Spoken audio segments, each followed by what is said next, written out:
Независимият кандидат за кмет на община Карлово, бригаден генерал Димитър Шевиков, избра Клисура, за да открие официално предизборната си кампания за участие на местните избори.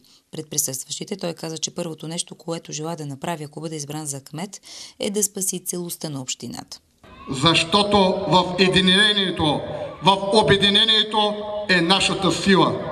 Всяко едно разделяне е признак на слабост, признак на страх. Аз знам, че вашите мотиви са породени от това, че вие в рамките продължение на повече от 4 години не бяхте зачитани. Бяхте неглижирани като хора, като проблеми, което е жалко.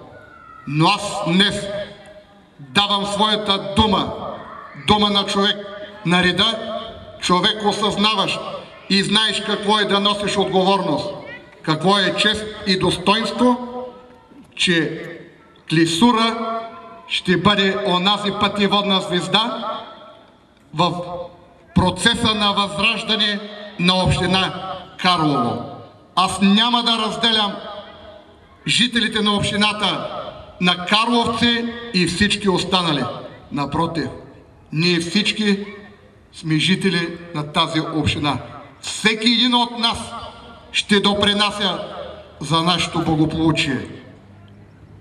И както четете в листовката, която ви беше раздадена, аз не се чувствам месия и няма с магическа пръчка да оправя вашето положение. Аз ви подавам ръка, и която очаквам да я приемете, и всички ние заедно да се хванем ръце за ръце и да започнем да решаваме своите проблеми.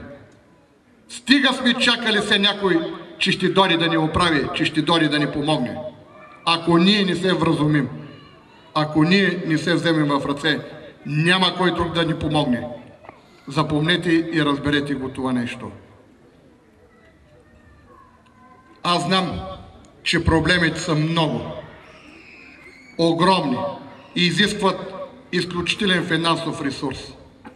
Аз няма да обещавам пред вас, днешните клисурци, неизпълними неща. Ние ще започнем стъпка по стъпка, а именно в лицето на вашата съгражданка Мария, която е кандидат за общински съветник, в лицето на вашият кмет, който ще изберете след един месец, на 25 октомври. Те ще бъдат до мен, плътно до мен, когато става въпрос да се решават проблемите на Клисура. Но проблемите ще бъдат решавани и тогава, когато и вие самите жители на град Клисура активно работите за това. Тоест, аз ще очаквам от вас да бъдете активни, настоятелни. Общинската администрация още на първия ден след изборите ще бъде отворена и достъпна до всеки един от вас. Ние всички, вие с вашият глас, с вашето ясно и отговорно чувство и съзнание, на 25 октомври да покажете кой ще бъде вашият кмет. Защото аз ви заявявам, ще бъдете информирани за всяка една дейност, за всяка една похарчена стотинка, къде и за какво се харча. Не само да правим паркови, алеи, спортни площадки, че ние нямаме деца, селата се обезлюдяват. Това ли е най-важното, а хората се пренебрегват? Именно фокуса ще бъде насочен към индивидуалния човек. Всеки един ще бъде зачетен. На всеки един ще се обърне внимание. Своята подкрепа за генерал Шевиков заявиха партията на българските жени и местната коалиция Възраждане на община Карлово, съставена от политическите партии Народен съюз, АБВ, Земеделски съюз Александър Стамболийски.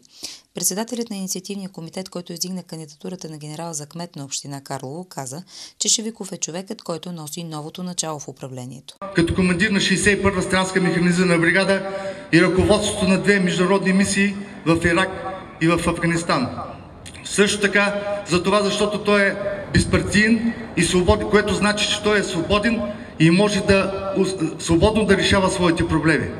Още повече, че той е обичан от голяма част от населението на община Карлово, също така защото има управленски опит, както казах преди малко. На официалното откриване на кампанията присъстваха и кандидатите за общински съветници на коалиция Възраждане на община Карлово: Павлина Брайкова, Мария Каменова и Златио Кличев.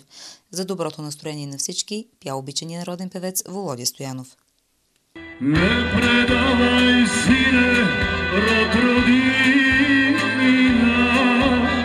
не предавай, сине, песента. Не предавай, сине, татко, майка, не предавай своята душа. Независимият кандидат за кмет на община Карлово бригаден генерал Шевиков пожела победа с бюлетина номер 2 и с бюлетина номер 31 за кандидатите за общински съветници на коалиция Възраждане на община Карлово. Купуването и продаването на гласове е престъпление.